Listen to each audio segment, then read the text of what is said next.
Tudo bem com vocês?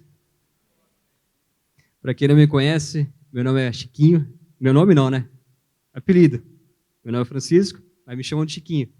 Sou da Igreja do Evangelho Quadrangular de Arte Nogueira e hoje estou aqui com vocês para compartilhar um pouco da palavra de Deus. Como a gente viu no vídeo, eu gostaria de compartilhar um pouco sobre o Evangelho. O que é o Evangelho? O que a gente entende do Evangelho? Qual que é o propósito do Evangelho? Quando a gente fala de Evangelho, a gente só pensa que é um livro, uma capa. Mas o que é o Evangelho?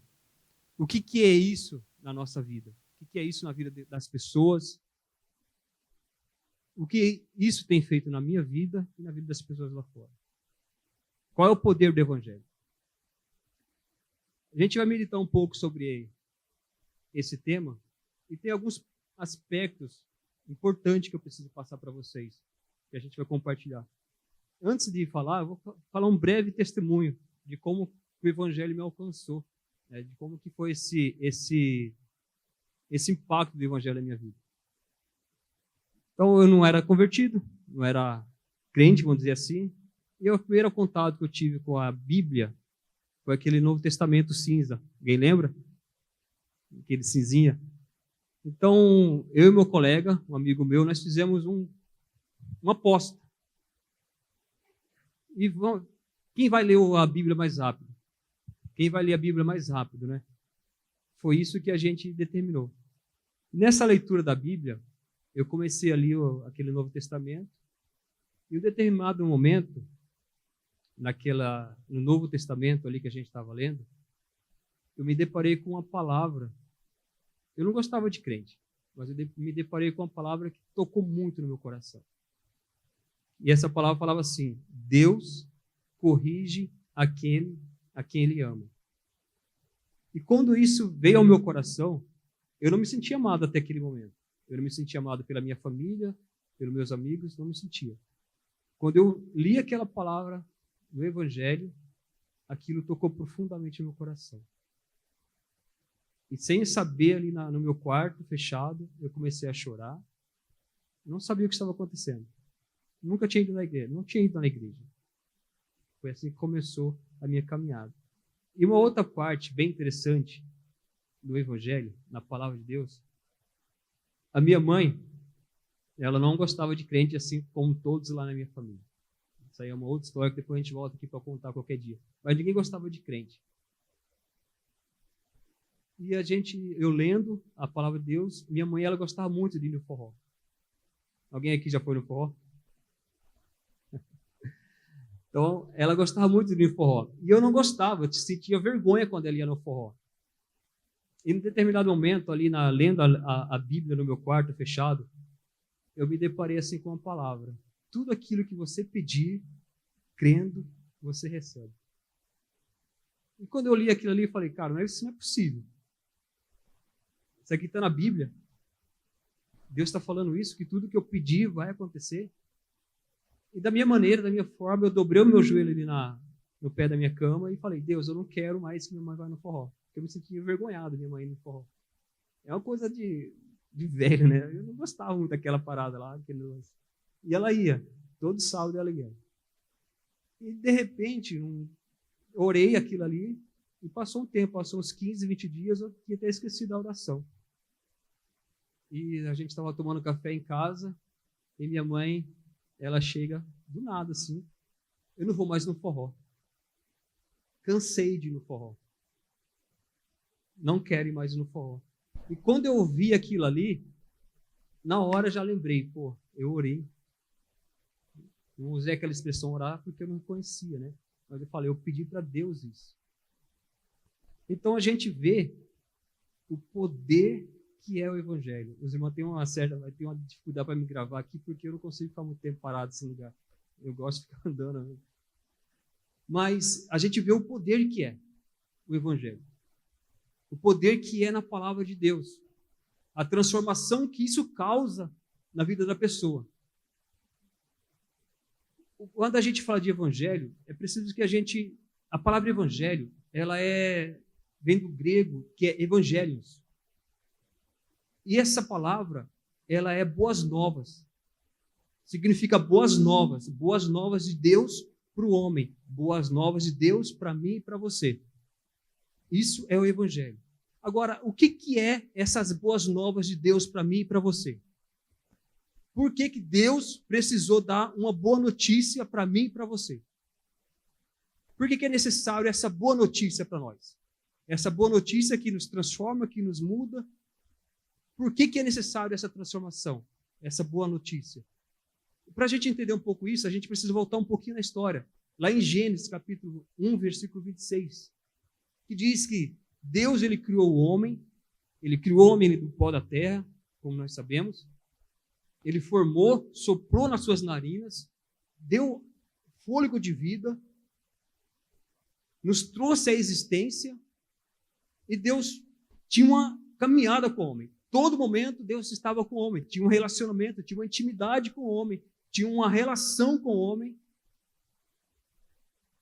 de pai e filho. Uma intimidade muito grande. E todas as manhãs Deus descia e falava com Adão face a face. Essa relação, essa intimidade, essa amizade foi quebrada. Foi quebrado isso. Através da nossa desobediência, da minha desobediência, da sua obediência, isso foi quebrado. Foi separado. Então houve uma separação entre eu e Deus, entre você e Deus. Separamos. Nós escolhemos nos afastar de Deus através da nossa desobediência. Então aquela intimidade, aquele relacionamento que existia entre nós, entre eu, entre você e Deus, isso foi quebrado. Gênesis 3 foi ficado para trás. E de alguma maneira, de alguma forma, Deus tinha que trazer nós de volta. Tinha que nos trazer de novo para Ele. Nós não tínhamos, eu e você não tínhamos condições e não temos condições de nos achegar a Deus. Então, o próprio Deus, Ele tinha que fazer alguma maneira, alguma forma, daquela conexão, daquela intimidade, aquele relacionamento, voltar a existir novamente. Ele tinha que fazer isso. E a única maneira que era imposta para acontecer isso era através do sacrifício. É através de um sacrifício para acontecer novamente aquela ligação, aquela conexão, aquela intimidade de novo com Ele, era através do sacrifício. E esse sacrifício só tinha uma pessoa capaz de fornecer, de dar um sacrifício perfeito para que essa ligação acontecesse novamente. E esse sacrifício é através de Jesus. Ele que é a ponte, Ele que é o caminho, Ele mesmo fala, eu sou o caminho, a verdade e a vida. Ninguém vai ao Pai a não ser por mim. Ninguém vai ao Pai a não ser por mim. Através de Jesus, nós temos acesso novamente ao Pai.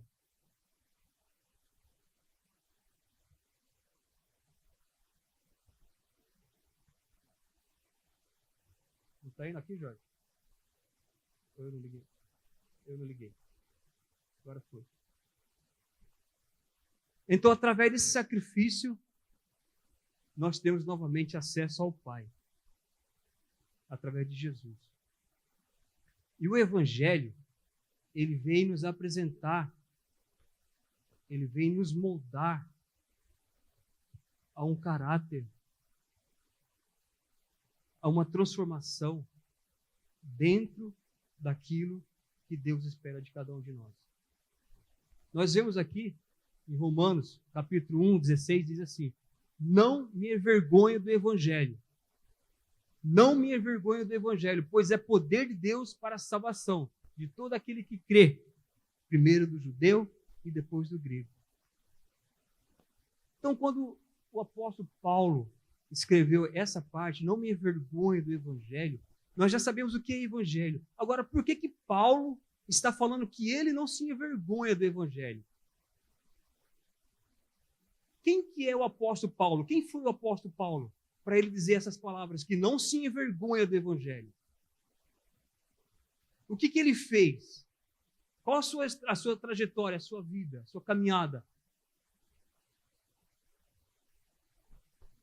Quantos de nós estamos aqui, ou que estamos lá fora, muitas vezes se envergonha do evangelho?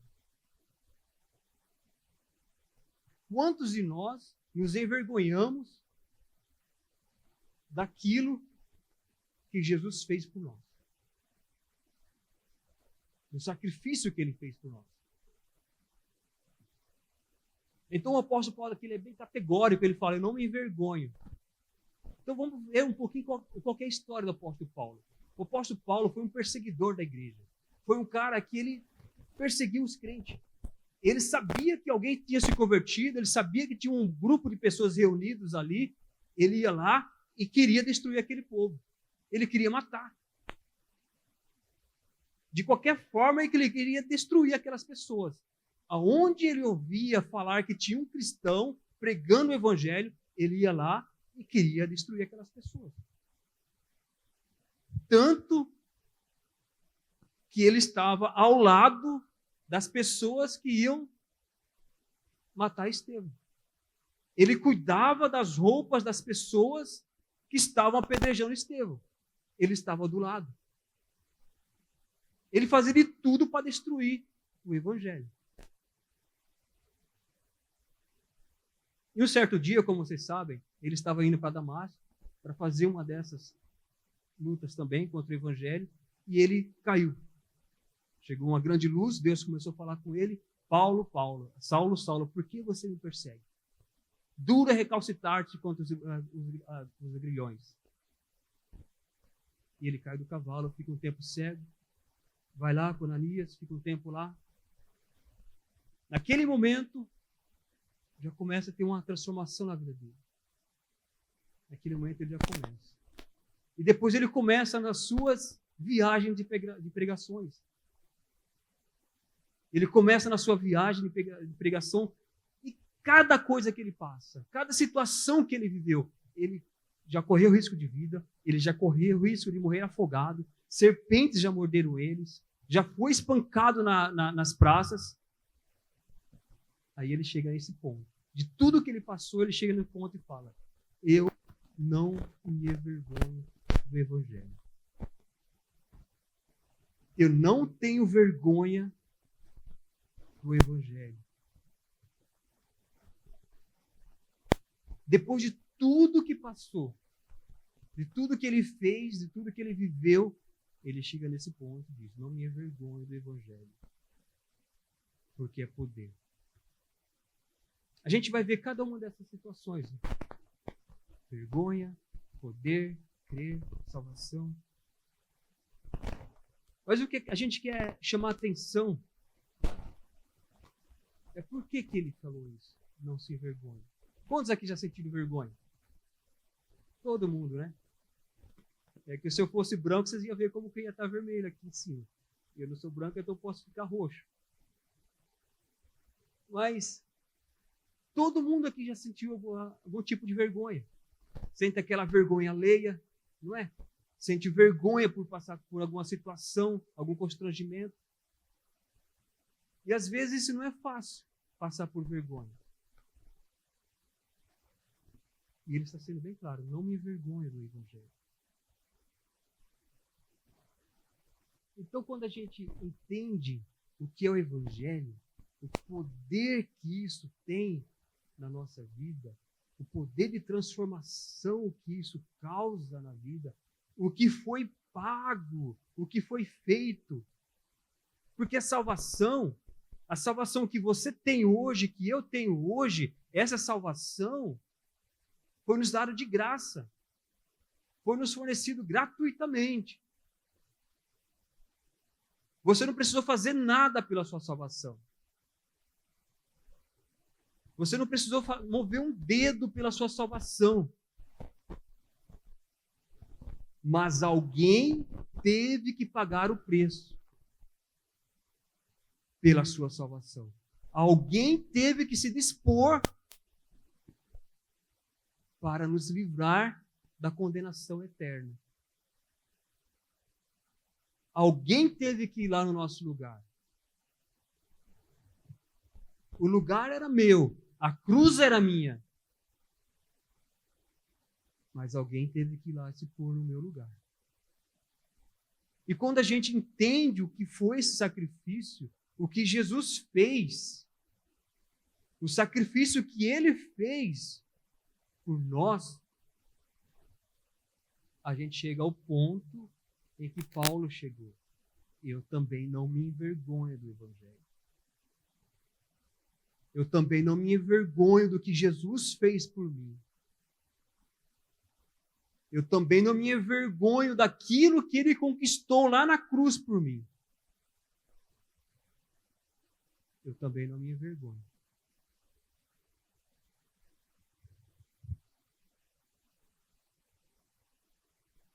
O Evangelho é poder. O Evangelho é poder. Como eu falei para vocês no começo, antes de me converter, eu tive essa experiência com a palavra de Deus. Eu vivi isso. Experimentei o que é isso. E a gente, quando está lendo a palavra de Deus, ou quando a gente folha a palavra de Deus na nossa meditação, qual que é a profundidade que a gente tem de intimidade com isso? Qual que é a profundidade de relacionamento que a gente tem com a palavra de Deus?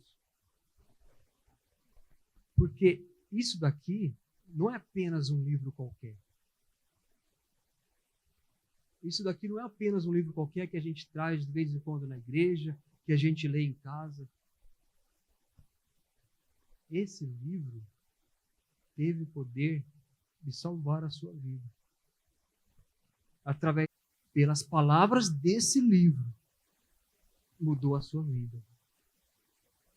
Isso daqui não contém a palavra de Deus. Isso daqui é a palavra de Deus. Acreditem ou não, isso daqui acontece. É real. Essa palavra que muda o mundo através do Evangelho que alcançou a sua vida. Que transformou a sua vida. Transformou a minha vida.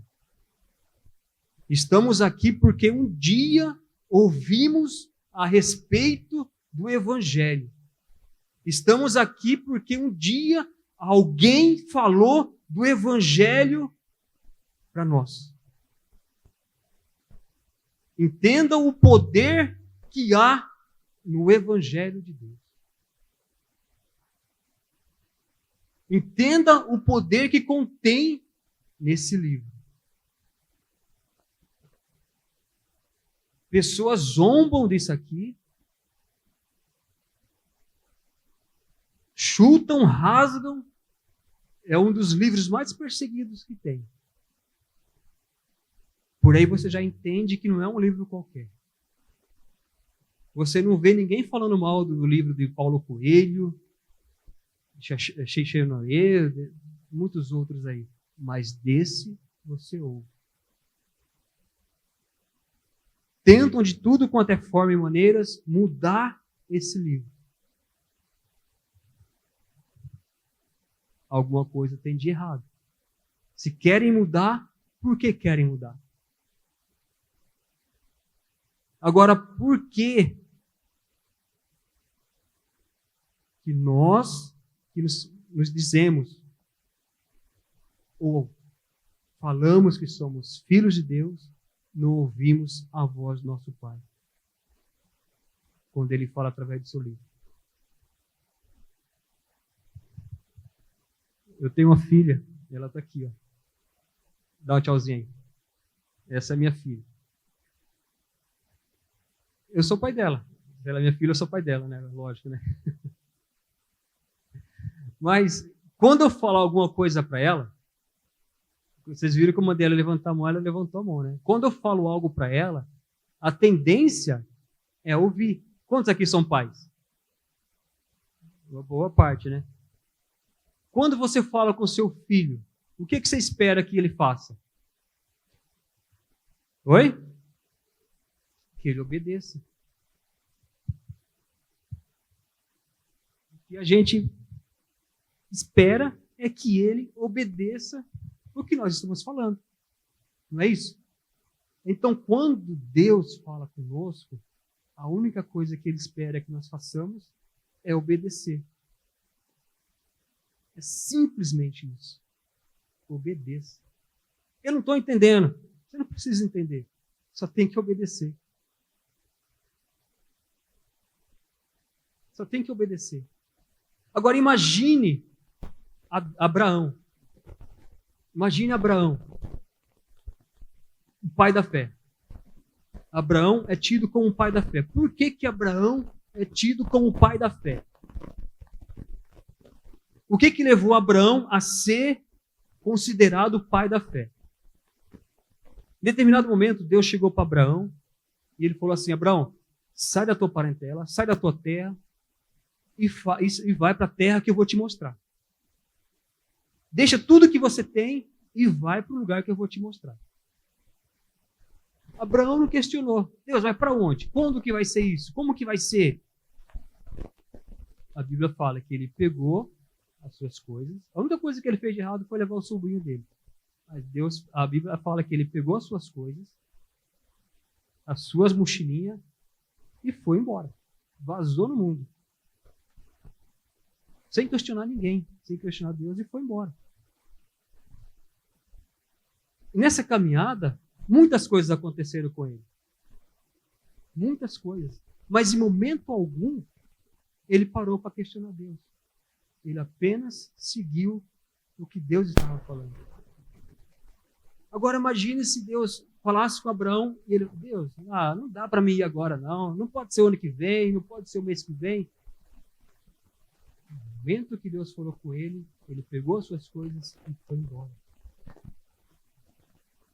E Deus começou a pregar o evangelho para ele, começou a falar como seria a sua descendência, como seria o seu povo, o que iria acontecer. Deus pregando o evangelho para ele. Muitas vezes você não vai entender. Muitas vezes eu não entendo. Eu só tenho que obedecer. A única coisa que eu tenho que fazer é obedecer. É andar em obediência. Antes de me converter, ouvia falar assim que a fé é cega. Quem acha que a fé é cega? Já ouviram falar isso, que a fé é cega? A fé é cega? A fé é cega? Sim ou não, irmãos? Não é cega. Primeiro porque você sabe em que está depositando a sua fé. Primeiro você sabe o que é isso. Você conhece quem é o seu pai. Você conhece quem é que está te direcionando. Você sabe isso. Então não tem fé cega. Abraão, ele saiu, mas ele sabia quem estava mandando. Ele sabia quem ele estava obedecendo.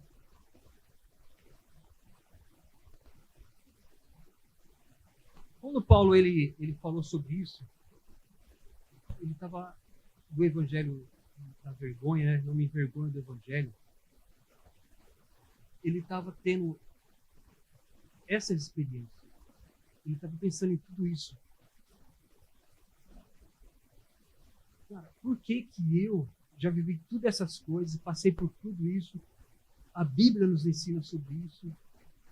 Eles tinham o Velho Testamento. Tudo aquilo que era falado lá atrás pelos profetas, Paulo estudava. Ele sabia como que era. Tanto que Paulo, ele era bem rigoroso nas leis. Ele era bem rigoroso naquilo que ele acreditava que era. O Evangelho, ele é vivo. O Evangelho é algo vivo. Sabe o que é algo vivo? É algo que transforma, algo que acontece. Quando você pega a água parada, o que acontece quando tem água parada? A água parada produz vida?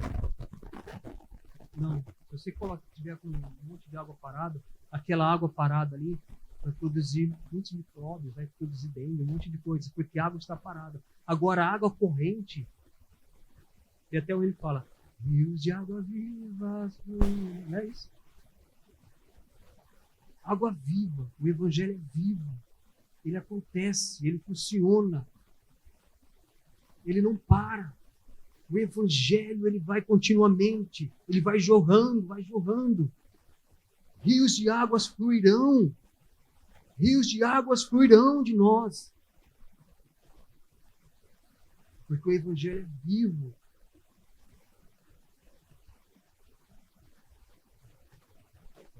Por que alguém deveria ser vergonhado? O que é que pode trazer vergonha para a sua vida do evangelho? O que pode ocasionar a você, a mim, a ter vergonha do evangelho? O evangelho, quando as pessoas se convertiam lá no templo, na época de Jesus, naquele tempo lá que Jesus morreu e ressuscitou, qual que eram as pessoas que se convertiam ao evangelho? Vocês podem ver pela própria palavra de Deus. Os primeiros que Jesus chamou para fazer parte da turma dele eram pescadores, eram cobradores de impostos. Então, o evangelho era só para aquelas pessoas, vamos dizer assim, mais baixas, da sociedade mais baixa. Eram essas pessoas que tinham acesso ao evangelho, os escravos, os pescadores, só aquelas pessoas. A elite desprezavam o evangelho. As pessoas de alto escalão desprezavam aquilo ali. Então o evangelho era algo de vergonha para muitas pessoas, porque não era coisa de status. Não tinha aquela representatividade de status. Não trazia status para a pessoa, para a sociedade. Pelo contrário, quem se convertia ao evangelho era perseguido. Quem voltasse para Jesus era perseguido até morto. A família era perseguida. Então não tinha motivos para as pessoas se sentirem orgulhosas por serem evangélicos ou por pregarem a palavra de Deus. Não tinha motivo para isso, porque era ao contrário. Era coisas que envergonhavam. Quem que gostaria de se tornar um evangelho naquela época? Então, era muito difícil. Com o passar do tempo, o evangelho foi alcançando as pessoas, foi mudando as pessoas, foi transformando as pessoas. E o alcance do evangelho foi se propagando. Então, o que é o evangelho? O evangelho é poder de Deus. É um poder transformador. É um poder que restaura a vida. Teve um período em que a gente tinha uns amigos nossos, uma amiga nossa estava internada no hospital. E a gente foi lá visitar essa pessoa. Eu, minha esposa, minha irmã, a gente foi visitar ela. Estava internado e estava em uma situação bem crítica mesmo. As unhas dela estavam ficando roxas e estava bem, bem crítico. E em um determinado momento a gente falou, vamos lá visitar essa pessoa no hospital? Aí juntou eu, minha esposa, minha irmã, e nós fomos. Aí chegando lá no hospital a gente falou, vamos fazer o seguinte, tinha várias camas ali, se não me engano tinha umas 5, 6 camas, e pessoas que estavam também lá internadas. E a gente começou ali a falar de Jesus, pregar o evangelho para aquela pessoa. E a gente começou a orar no quarto ali, demos as mãos e começamos a orar. E naquilo que a gente estava orando, a mulher, naquele momento, não foi curada. Mas as pessoas que estavam em volta ali foram todas curadas. As pessoas que estavam no quarto ali foram curadas. Nós voltamos depois para visitar a mulher que estava internada. A mulher falou para a gente, olha, quando vocês vieram aqui, tinha uma mulher lá no canto que ela sentiu isso. Ela queria falar para vocês, mas ficaram com vergonha. A outra ali aconteceu isso, ela também ficou com vergonha. E todas tiveram alta. Todas tiveram alta. E aquela mulher continuou internada. E ela era dura no evangelho também. Ela não aceitava. E a gente começou a continuar falando com ela sobre o evangelho. E em um determinado momento ela falou assim, olha, vamos fazer o seguinte, se eu sair daqui, se Deus me curar, eu vou me batizar e vou virar crente também. Vou me converter. Sabe o que aconteceu, irmãos? Essa mulher foi curada, Deus restaurou ela e ela se batizou. O evangelho é poder. O evangelho é poder. Não sou eu, não é você, é o evangelho. Deus, ele zela para cumprir a sua palavra. A palavra de Deus. Deus não honra a mim. Deus honra a sua palavra. Aquilo que eu estou falando na palavra dele, ele honra. A honra vem pela palavra de Deus. O evangelho é poder transformador na vida de qualquer pessoa que abre o seu coração para viver o evangelho. A palavra poder vem do grego que é dínamos. Dínamos é dinamite, explosão. O evangelho é uma explosão porque é poder de Deus. O evangelho é uma explosão nas nossas vidas. Quando eu me converti, os meus amigos da rua, uma boa parte vieram comigo para a igreja, mas outra boa parte também não veio. E essas pessoas, eles começaram a falar, pô, olha lá o irmão agora está na igreja, ô crente, aleluia, não sei o quê. Tirar aquela maior onda. A minha família, ela não curtia muito eu porque eu tinha virado crente. Meus amigos na rua também só falavam mal de mim. Então minha única opção que eu tinha era ficar no meu quarto orando e lendo a Bíblia. Era a minha única opção. Com o passar do tempo, aquelas pessoas... Vou abrir um parênteses aqui para explicar uma situação para vocês. Como vocês já sabem, eu estou falando faz um tempo, minha família não era cristã. Elas não gostavam de crente. Então, quando eu me converti, foi uma parada assim. A minha mãe era católica bem roxa, minha família inteira, tanto da parte da minha mãe quanto da parte do meu pai, são todos assim. Então, quando eu me converti, quando eu batizei escondido, minha mãe não sabia que eu estava me batizando, não sabia que eu estava indo na igreja, eu batizei escondido dela. Quando eu cheguei em casa, ela já, de alguma forma, ela descobriu que eu tinha batizado. Eu bati o pé assim na porta de casa, ela começou a lenhar, falar um monte de coisa para mim, me xingar.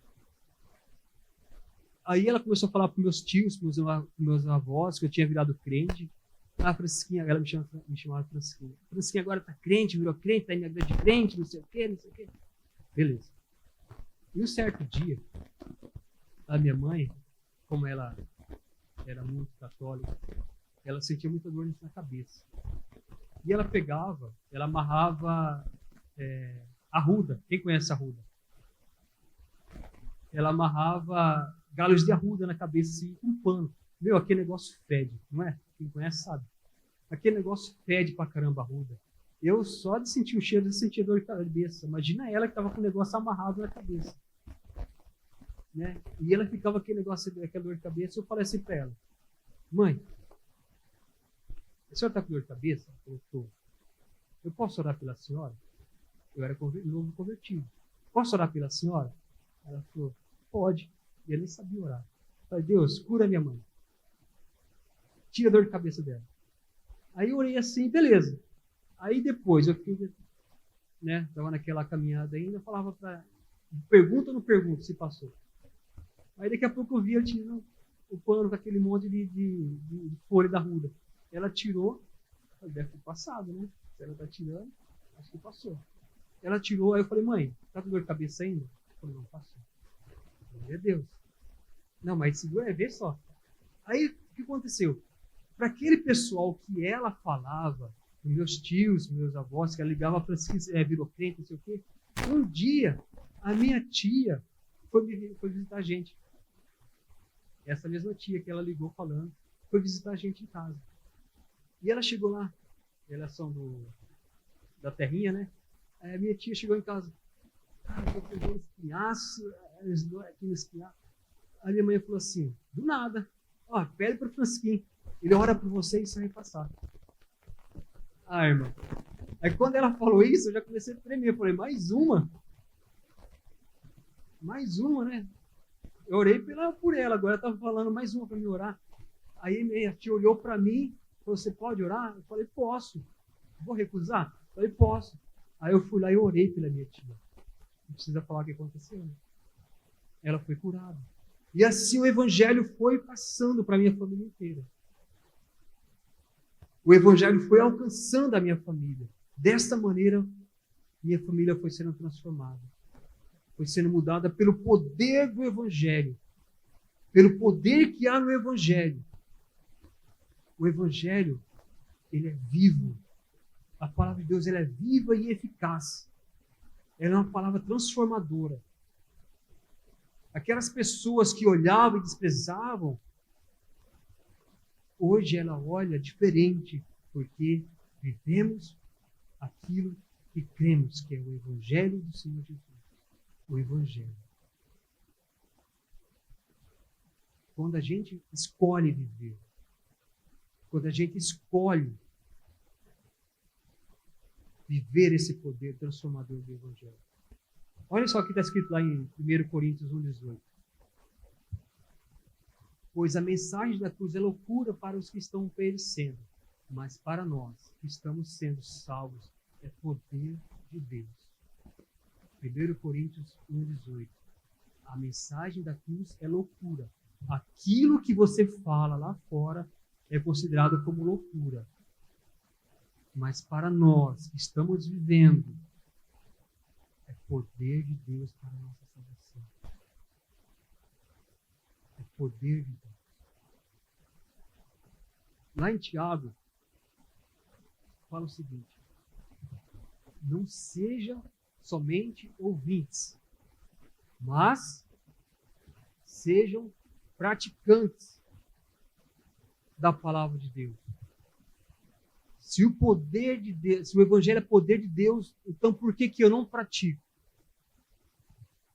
Por que eu não vivo esse poder?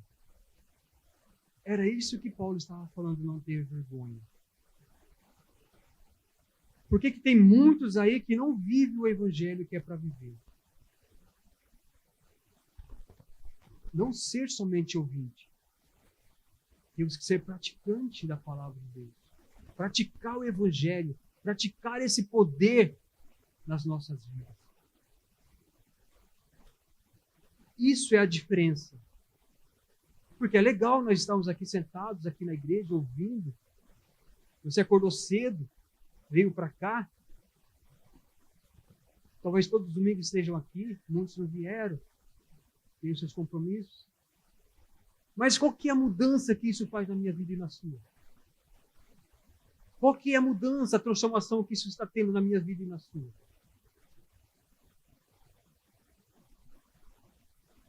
Qual que é a mudança? Será que não está acontecendo porque a palavra de Deus deixou de ser poderosa? Não está acontecendo porque Deus deixou de ser Deus? A palavra de Deus hoje não funciona mais como funcionava antes? Por que será que não acontece mais? Ou será que é nós que estamos deixando de praticar a palavra de Deus? Será que é muitos de nós que estamos deixando de lado a palavra, o evangelho, e não praticando? Porque a palavra de Deus fala, como a gente falou no começo, tudo que você pedir em oração, crendo, você recebe. Então, por que esse poder não está mais atuante entre a gente? Por que muitas igrejas estão esvaziando e as pessoas estão se afastando do evangelho? Por quê? Se o evangelho é o mesmo, a palavra é a mesma. O slogan da nossa igreja é: Jesus é o mesmo ontem, hoje e eternamente. Isso aqui não muda. Eu mudo, você muda. Quem me conheceu um tempo atrás sabe, né, como que eu mudei. É, Joe? É você.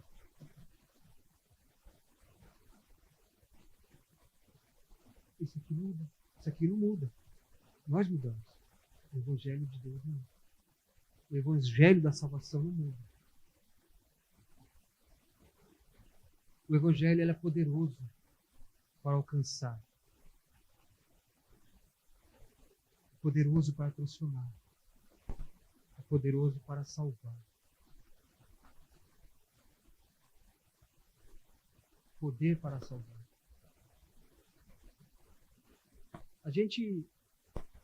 Quando a gente fala sobre salvação,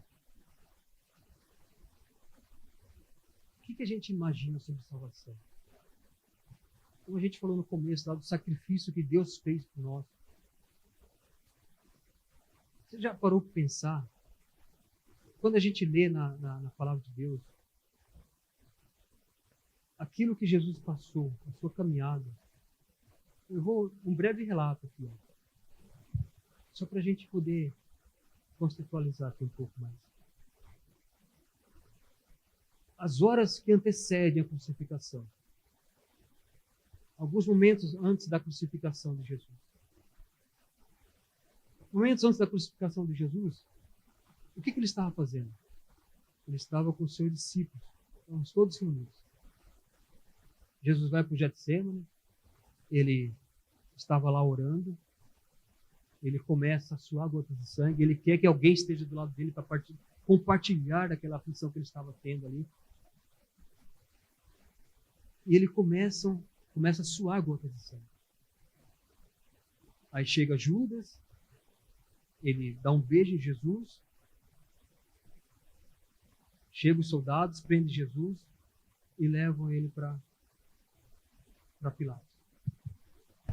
Para Herodes lá, Pilatos. Jesus ele fica com Pilatos durante aquela noite toda, ele fica com Pilatos durante o dia todo. Jesus ele passou o dia inteiro sem comer, ele passou a noite toda sem dormir, o dia inteiro sem dormir. Ele estava sem comer, sem dormir. Angustiado por causa do sofrimento que ele sabia que ia passar. E ele passou por tudo isso e vai lá para o interrogatório. Sendo lá, chegar no interrogatório, maltrata ele, esbofeteiam ele, cospem na cara dele, batem nele, ele sem dormir, ele sem comer, cansado. Ele passa por tudo isso. Passando por toda essa humilhação, toda a situação física que ele está passando, ele vai para a crucificação. Chegando à crucificação, ele anda todo aquele caminho, sem dormir, sem comer, cansado.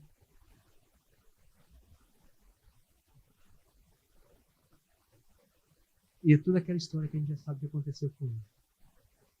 As chicotadas que ele levou. Cada chicotada que ele levava, que era dado em Jesus, arrancavam a pele das costas dele, como você sabe.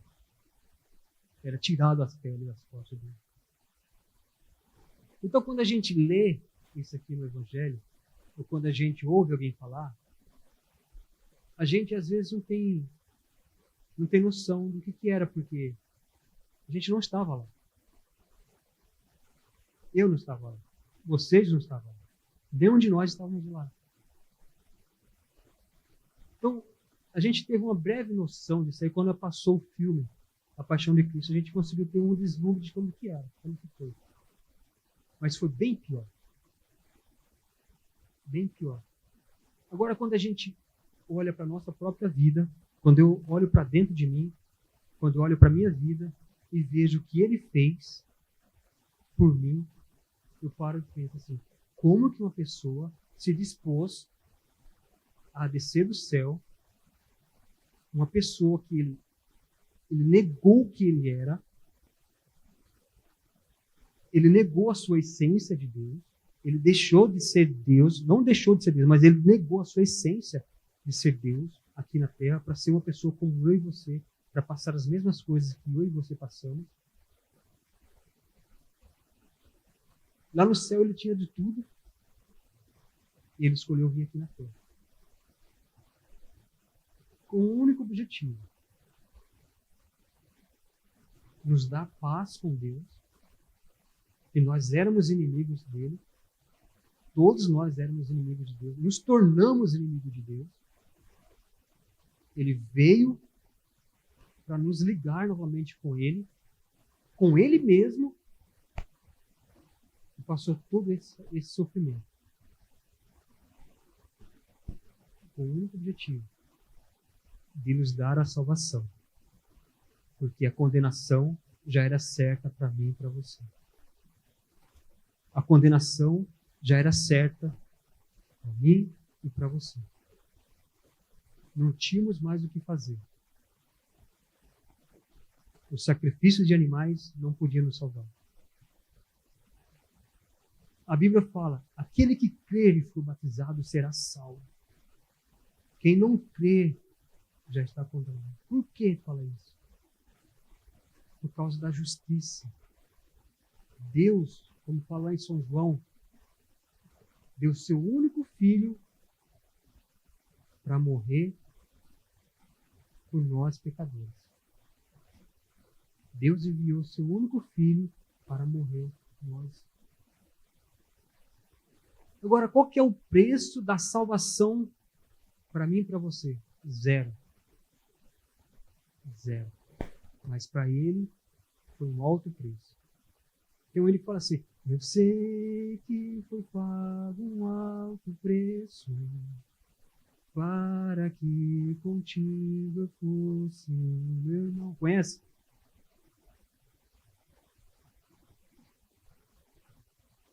Quando Jesus derramou sua vida, ele pensava em mim, ele pensava em ti, pensava em nós.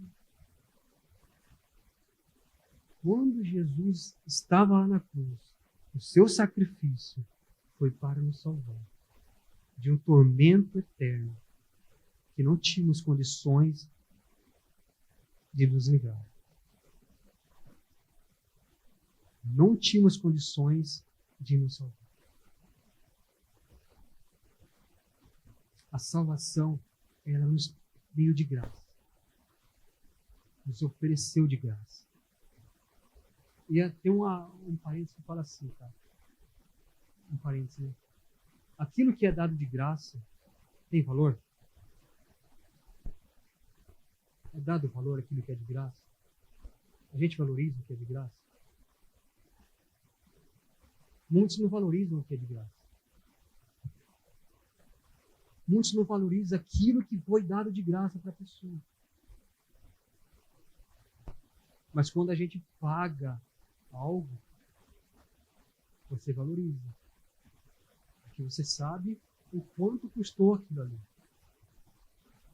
O quanto você pagou por aquilo ali. Você sabe o quanto você pagou.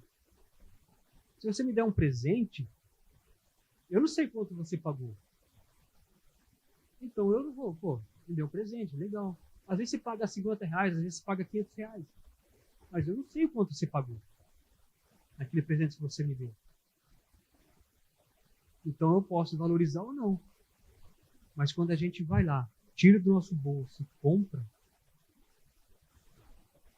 aí a gente dá valor. Porque a gente sabe o quanto nós lutamos para conquistar aquilo ali. Não é isso?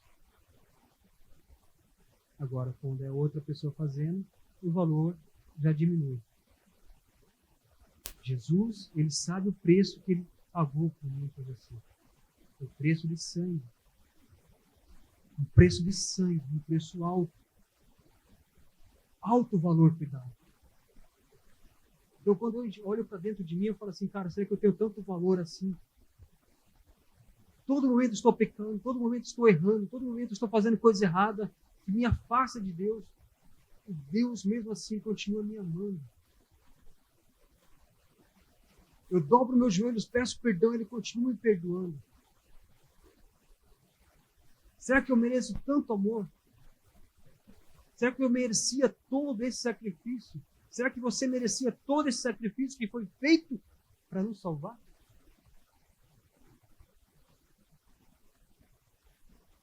Isso é a graça de Deus.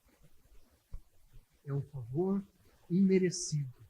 Nem eu, nem você não merecíamos esse amor. Mas Ele nos amou. Estando nós ainda afastados dele, Ele nos amou.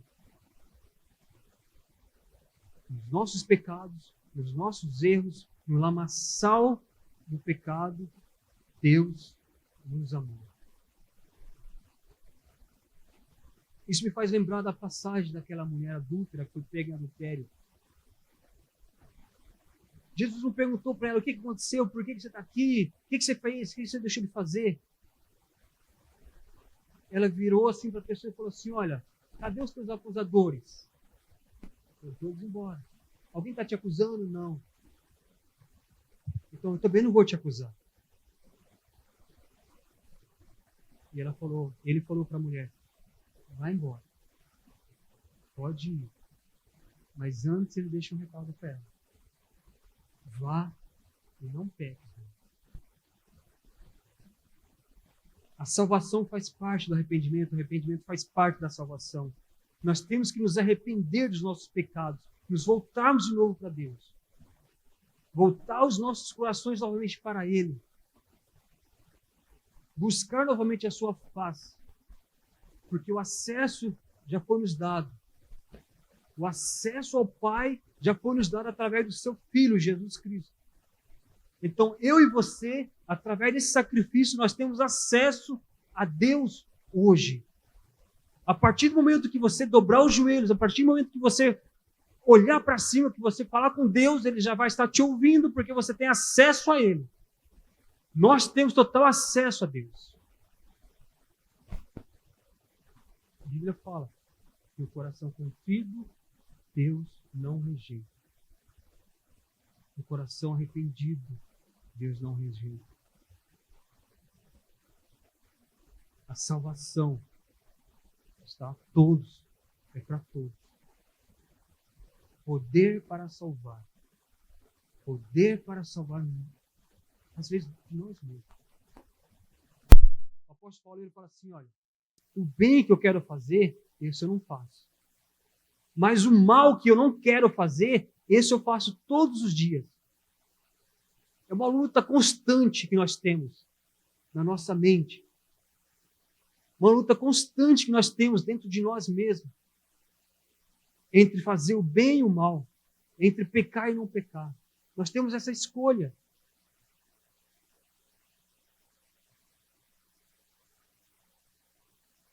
A palavra de Deus fala que quando nós nos arrependemos, como fala lá em Crônicas, se o povo que se chama pelo meu nome se humilhar e orar e buscar, eu virei e sararei a sua fé.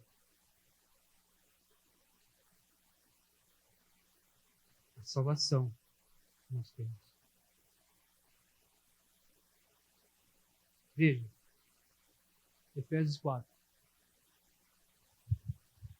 Assim eu lhes digo, e no Senhor insisto, que não vivam mais como gentios que viviam na futilidade dos seus pensamentos. Eles são obscurecidos no entendimento e separados da vida de Deus por causa da ignorância em que estão, devido ao endurecimento dos seus corações. Tendo perdido toda a sensibilidade, eles entregaram a depravação, cometendo com avidez toda espécie de impureza. Pessoa lá fora, eles se entregaram. E o apóstolo Paulo, ele fala, é bem claro, não vivam da mesma forma que estão lá. Não vivam da mesma maneira que vocês viviam antes.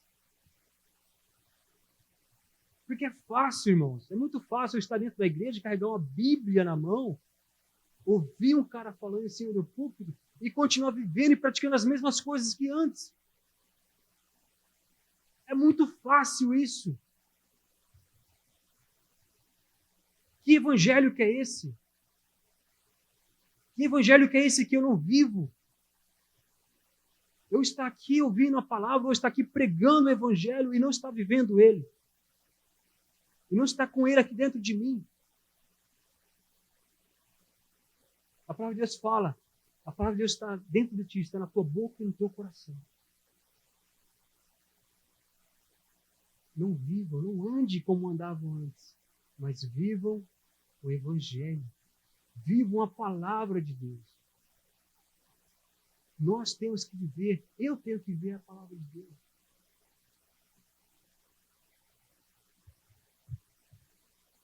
Quando a gente escolhe isso na nossa vida, é uma escolha.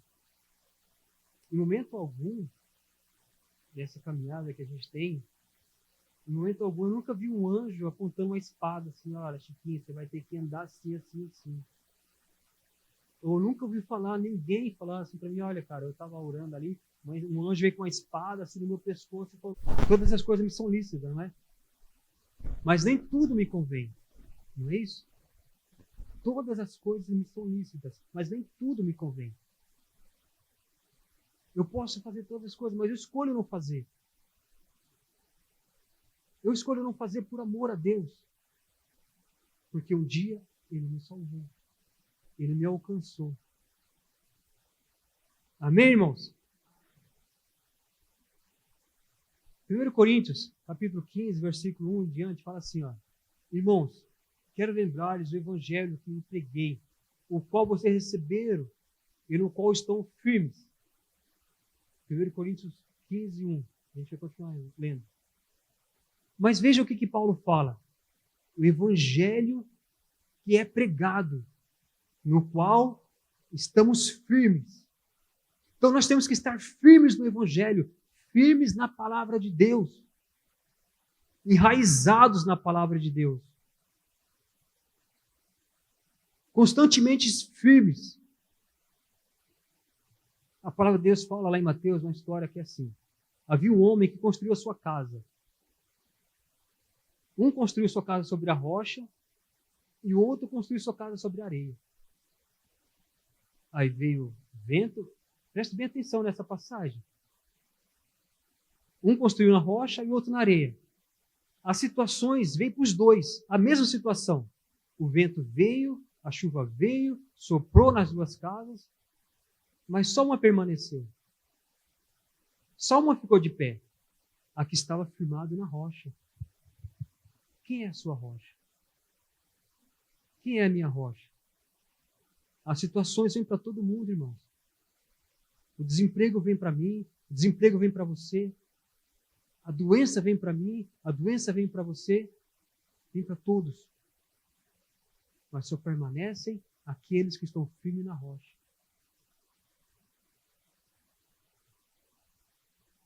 Teve não vai dar tempo para a gente falar tudo, mas teve uma pessoa que ela foi orar pelo irmão. Foi lá visitar uma pessoa, orou. A nossa parte a gente tem que fazer. A gente vai lá e ora para a pessoa. O curar é de Deus. A pessoa não aceitou Jesus, não quis ir para a igreja. E aquela pessoa que foi orar por ela, acabou desanimando porque a pessoa não quis ir para a igreja. Não quis se converter. E ela desviou também. Estamos firmes em quê? Em que estamos firmados?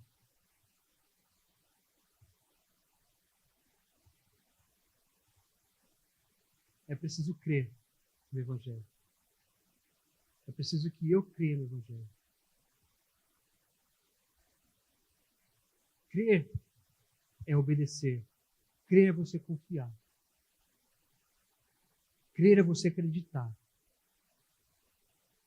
Você tem que acreditar. Eu tenho que acreditar. Porque a palavra de Deus não volta vazia. A palavra de Deus, ela vai cumprir aquilo que agrada a Deus. Quando nós cremos, quando eu acredito no Evangelho, eu vivo o Evangelho. Aquilo está enraizado em mim, porque eu acredito naquilo. Pode muitos se levantarem, mas aquilo que Deus fala vai se cumprir na minha vida. Vai acontecer. Porque a palavra de Deus não volta vazia. Não volta vazia. Quando nós escolhemos nos render aos pés de Jesus, nos render à vontade dele, quando nós escolhemos a nos entregar para ele, porque quem crer acredita. Eu perguntei aqui quantos aqui eram casados, muitos levantaram. Quando você foi casar, o que garantia você tinha com a sua esposa? Ou com o seu marido? A única garantia que você tinha era que você amava ele e que você amava ela. Não é? Por isso você escolheu estar com ela. Todos aqui, eu acho, passam pelo médico. O médico, ele vai lá, você chega na mesa do médico, você fala para ele o que você está sentindo, ele te passa uma receita. Não é isso? Sim ou não? Ele te passa uma receita. Você pega aquela receita e você faz o quê? O que você faz com aquela receita? Você amassa e joga no lixo? Você vai na farmácia. Não é isso? Mas por que você vai na farmácia? Porque o médico te passou a receita. Você conhece o médico? Você mora com o médico? Você sabe da índole do médico? Mas você confia no que ele está te passando para você tomar. Sem questionar. Você vai lá e compra o remédio. E você toma todo aquele remédio. Faz todo aquele tratamento porque você acredita no que o médico te passou. E por que a palavra de Deus nós somos diferentes? Por que eu sou diferente? Por que você é diferente diante da palavra de Deus? Quando Ele fala comigo e com você. Por que nós somos diferentes? Crer é confiar. Crer é entregar. É você se jogar nos braços dele. Quando você crê e acredita.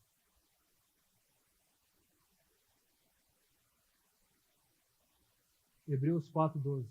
A palavra de Deus é viva e eficaz. É mais afiada que qualquer espada de 2 gumes. Ela penetra ao ponto de dividir alma e espírito, juntas e medula, e julga os pensamentos e intenções dos corações. A palavra de Deus. Ela é viva e eficaz. E ela penetra juntas e medulas, alma e espírito. Quando você ouve a palavra de Deus, tem que entrar fé no seu coração. Fé para viver. Porque a fé vem pelo ouvir e ouvir da palavra de Deus. Essa fé tem que crescer, tem que queimar no seu coração, no meu coração. Sempre que nós ouvimos a palavra do nosso Deus. Toda a escritura é inspirada por Deus para o ensino, para a repreensão, para a correção, para a instrução na justiça, para o homem de Deus é apto plenamente preparado para toda boa obra. É inspirada. A palavra de Deus é a palavra de Deus. É a palavra de Deus. Pois a palavra de Deus é viva e eficaz, é afiada. Nós temos que viver isso. Viver o Evangelho. Viver aquilo que Deus nos programou, nos determinou para si. Aquela escolha que Ele fez lá no Calvário, por mim e por você, que isso não seja em vão.